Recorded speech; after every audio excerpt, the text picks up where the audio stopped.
Hello, wonderful people. Welcome today. The 2023 general or presidential election will remain a controversy as far as Nigeria is concerned. Good and well-meaning people in Nigeria has questioned the behavior of INEC in that presidential election. It is in common knowledge that the INEC came out, both Mahmoud himself and their spokesperson Okoye said that they had hitches or challenges that made them not to upload the presidential election results. But particularly, what I want us to look at today is the statement of the information minister, Mr. Lai Mohammed, in his press interview of yesterday, 4th of April 2023. While reading that write-up, a lot of things struck me that I want you to see with me too. He says that INEC intentionally withheld the results of the presidential election from the portal on suspicion of cyber attack. Can you hear the statement of the information minister? This is somebody saddled with the responsibility of informing Nigerians, who is privileged to have the informations we don't have and should bring it to our notice. And for the first time, they are speaking concerning the upload of the presidential election results, and he came to say that it was a deliberate attempt not to upload the results. And he said that they did that on a suspicion of cyber attack. Now, one thing comes to the fore, that INEC was not acting alone. These people in government are solidly behind INEC. It is clear. He went ahead to say, under our law today, management of election results is manual. And the court has ruled that INEC has the exclusive right to determine the mode of election, its collation and transmission. INEC observed that the results of the presidential elections were not being viewed. Are you seeing another reason that the results of the elections were not being viewed? INEC, suspecting cyber attacks, not confirming, withheld the upload of the results in order to preserve the integrity of the data. Mohammed told journalists on Tuesday in Washington, D.C. that it immediately proceeded to float an alternative platform while asking its technicians to investigate what happened to the original platform. But the minister's submission contradicts the earlier explanation INEC spokesperson Festus Okoye had as to why they failed to upload the results. Following the criticism that trailed INEC's failure to the portal, Okoye had explained a day after the election that the commission regrets this setback, especially because of the importance of IREV in our results management process. The problem is totally due to technical hitches related to scaling up the IREV from a platform for managing off-season state elections to one for managing nationwide general elections. It is indeed not unusual for glitches to occur and be corrected in such situations. Meanwhile, Mohammed told the foreign press that proof of the credibility of the presidential election was the defeat of the ruling of Progressive Congress, Bola Ahmed Tinubu, the president-elect, in his strongholds. Nothing gives this election more credence than those facts, because there were no rigging in these states where our big wigs come from. Can you listen to these people? Now, this clearly shows us that INEC was not acting alone. Those in Aso Rock knows what happened, and they were obviously taking instructions from some quarters. How can you tell me these people are not even as sincere or wise enough to know that despite the fact that these are your people in your party, but you are an administration that is made for Nigerians, they are not even, I don't know how to put it, they are not even clear enough as to hide their leanings with Bola Ahmed Tinubu. It's true that you defend your party as a ruling party. It's true that you are an APC administration. But they have been so childish, they have been so unprofessional, they have been so heartless, they have been so mean, throwing to Nigerians the fact that they are in office and they are going to use the apparatus of states to suppress the people. It's true that Bola Ahmed Tinubu and Buhari have this tie. It's true that they may have made promises to each other in time past. But what is not understandable is the fact that there is no reasoning in whatever tie they have. There is no reasoning in whatever they are doing. They have never tried to separate themselves from political party sentiment and the governance of Nigeria. They have not pretended, at least, not to be involved in what is happening.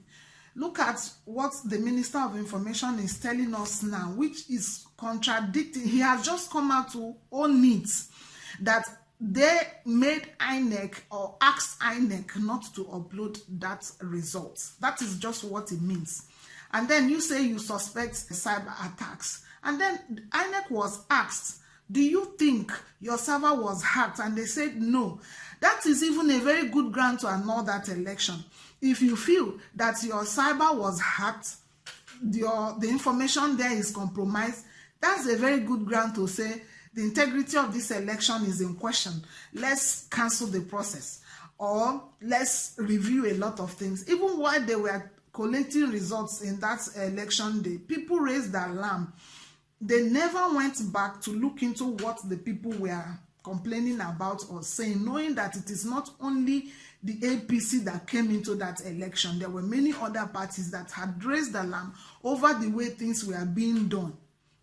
And if you feel the cyber was under attack, how did you get the results you declared to make a winner emerge? And then this question of withholding the results to protect his integrity, it has even indicted you. How would you tell us, with all the lies you have told Nigerians before now, with all the things you have said and never implemented, that what you now presented to us is exactly what the people voted for, the one you kept to protect his integrity? And don't forget too that the political parties have their agents, their polling agents in these voting blocks, and have their own evidences too. The integrity of the data you say you are protecting, that you finally gave out, doesn't match with the ones on ground. And then the Minister of Information has the guts to come out and tell Nigerians that they were protecting something as big as a presidential election in a country of not 5,000 people. We're talking about millions of people. You now bring it out when you like and dash to who you want and say that you protected integrity. There was nothing to prove that the integrity of whatever data you were trying to protect was protected.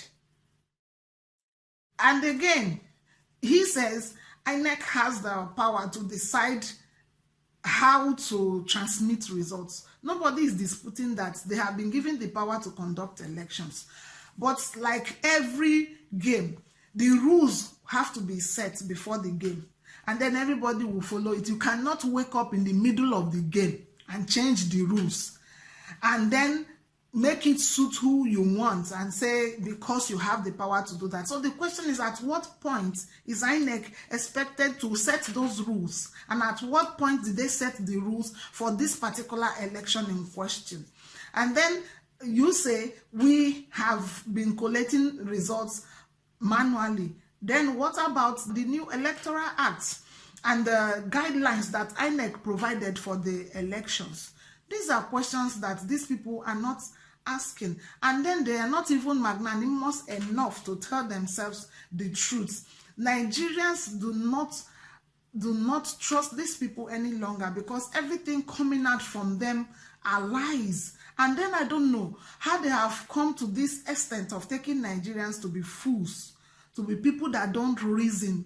Like, we cannot add 1 and 2 to to get 3 any longer. We don't even know how to put values together. This is very, very heartbreaking and very unfortunate that a minister of information of a whole country as Nigeria will go to the international community to say this kind of thing.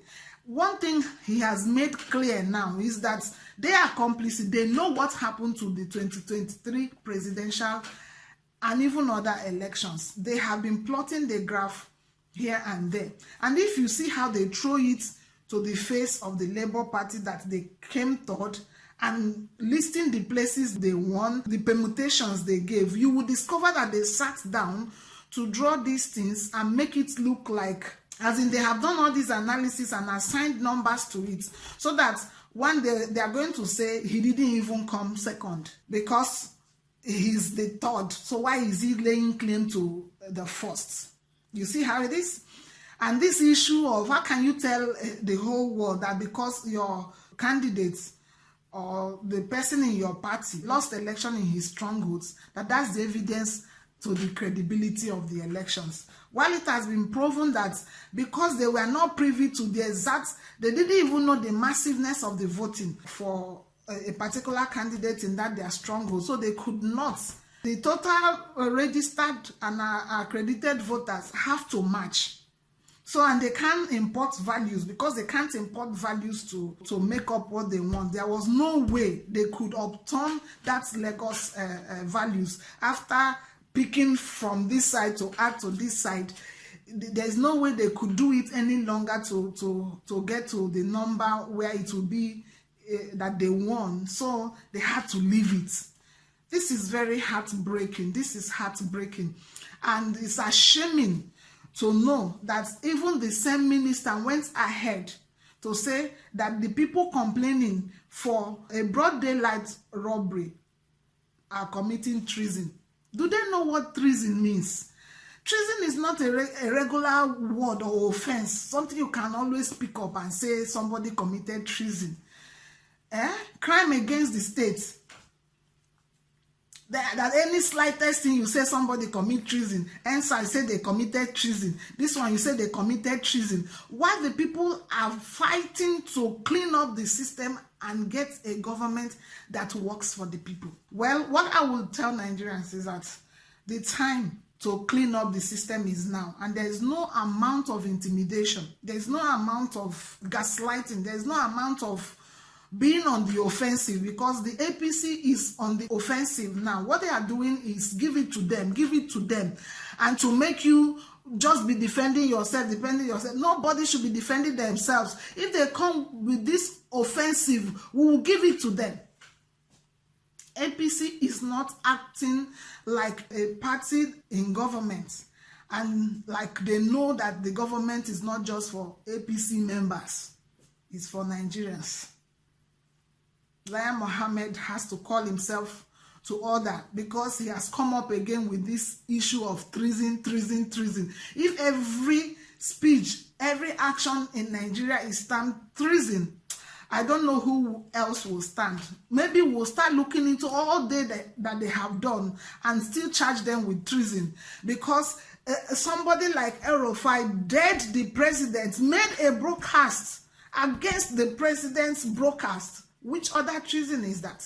There are many other incidences in the country that will even Ganduje and so many other people in their party, even Oshomole in Edo State, incited women and, I don't know, told them to carry things and run into the street.